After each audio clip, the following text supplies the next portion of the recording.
سورہ الرحمن episode 1D versus 16 to 20 پیشکش ریڈینٹ دین اسلام۔ بسم اللہ الرحمن الرحیم۔ دو سمندر ایک دوسرے کے بالکل قریب مگر پھر بھی آپس میں مکمل طور پر نہیں ملتے، کیا یہ صرف ایک سائنسی حقیقت ہے یا اللہ تعالیٰ کی ایک عظیم نشانی؟ سورہ رحمان کی اگلی 5 آیات ہمیں رب کائنات کی قدرت، اس کی نعمتوں اور سمندروں کی حیرت انگیز نظام پر غور کرنے کی دعوت دیتی ہے۔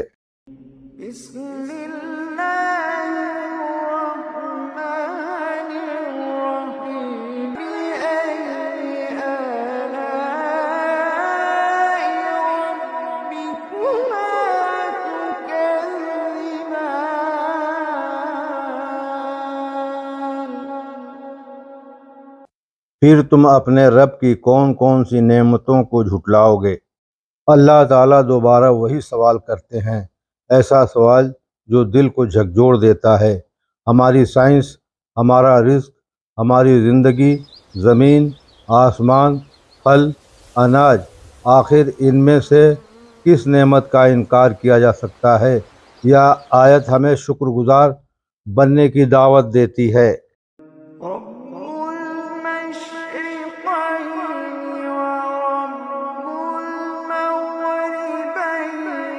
وہی دونوں مشرقوں اور دونوں مغربوں کا رب ہے۔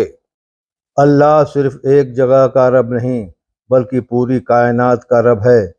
سورج کے مختلف مقامات سے طلوع اور غروب ہونے کا نظام، موسموں کی تبدیلی اور وقت کا حساب، سب اللہ کی قدرت کی نشانیاں ہیں جو ہر دن ہمیں یاد دلاتا ہے کہ پوری کائنات اسی کی حکم سے چل رہی ہے۔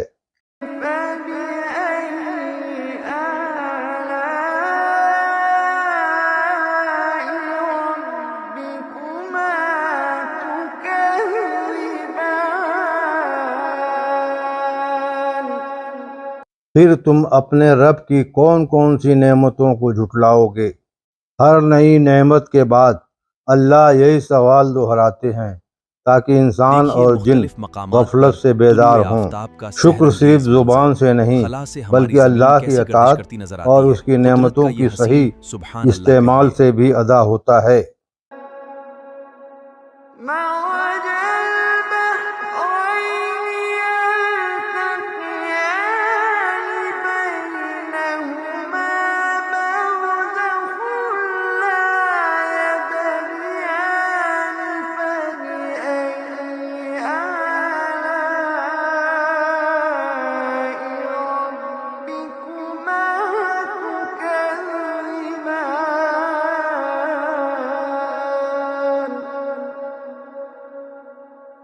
اسی نے دونوں سمندروں کو چھوڑ رکھا ہے جو آپس میں ملتے ہیں، ان کے درمیان ایک برزخ ہے جس سے وہ اپنی مقرر حد سے تجاوز نہیں کرتے۔